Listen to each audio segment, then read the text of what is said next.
Halo semua, Assalamualaikum warahmatullahi wabarakatuh. Saya Fer. Struktur Perkembangan Hewan 1 yang dihimpun oleh dosen Ibu Nurbaya, SPD, MPD. Di sini saya sedikit menjelaskan tentang jaringan saraf. Jaringan saraf yang terdiri dari serabut dengan berbagai kandungan sebagai penghantar, impuls dari reseptor, saraf pusat, dan kembali pada efektor. Makhluk hidup memiliki kemampuan untuk merasakan panas, dingin, tekanan, cahaya, bau, dan suara adalah fungsi dari sistem indera sebagai reseptor yang saling bekerja sama dengan syaraf pusat seperti sumsum tulang belakang dan otak, kemudian ke efektor. Semua fungsi sistem panca indera manusia tersebut dapat terjadi karena kerjasama dengan sistem saraf. Jaringan saraf memiliki struktur yang berbeda dengan jaringan epitel, jaringan otot, dan jaringan ikat. Topik pembahasan ada neuron, neuglolia, serat-serat saraf, sistem saraf otonom, ujung saraf eferen dan aferen. Neuron. Fungsi sebagai penghantar informasi yang berupa rangsangan atau impuls agar organ maupun sistem gerak lainnya bisa memberikan respon sebagaimana mestinya. Ciri-ciri: mempunyai nuklus, badan sel bercabang dua, atau biasa disebut dengan dendrit dan akson.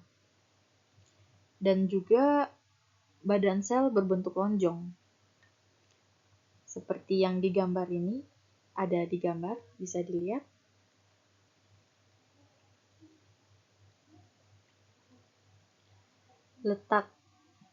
Terletak pada otak dan sumsum tulang belakang yang merupakan sistem saraf pusat.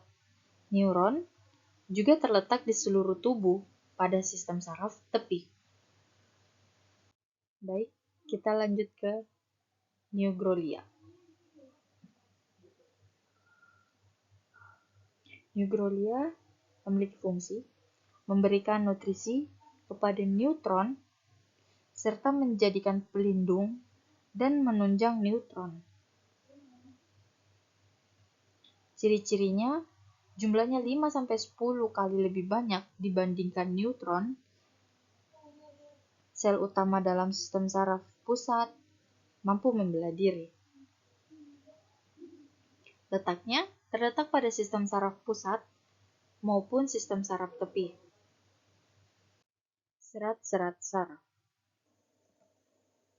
Fungsi dari serat saraf membuat sel saraf mampu mengirim pesan listrik dan kimia ke saraf lain seperti kelenjar dan otot. Untuk membuat komunikasi dalam proses ini, ciri-cirinya berupa serat panjang, bercabang sedikit, terbungkus oleh selaput lemak berwarna putih. Ada di gambar, seperti di gambar yang di atas. Terus terletak di bagian dalam dari saraf yang berselubung ke dalam myelin. Sistem saraf otonom. Fungsinya bertanggung jawab atas pengaturan fungsi-fungsi tubuh yang tidak disadari, seperti detak jantung, pernafasan, dan pencernaan. Dia juga memiliki ciri-ciri. Ciri-ciri dari sistem saraf otonom berfungsi tanpa kendali sadar sepanjang umur organisme. Terus dia juga terletak pada medula spinalis, batang otak, dan hipotalamus.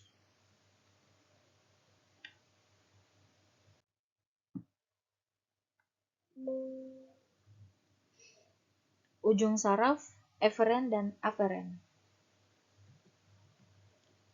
Fungsi dari eferen mengirimkan sinyal dari otak atau sumsum tulang belakang menuju efektor atau biasa disebut dengan otak dan kelenjar-kelenjar.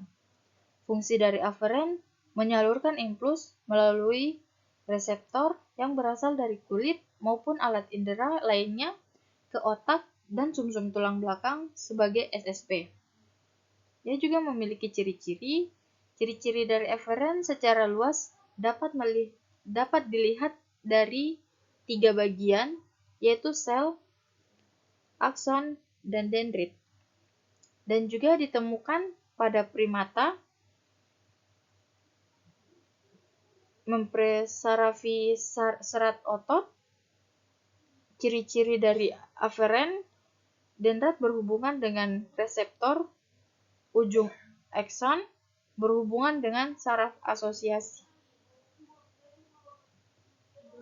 Letaknya, eferen terletak berhubungan langsung dengan otot kelenjar.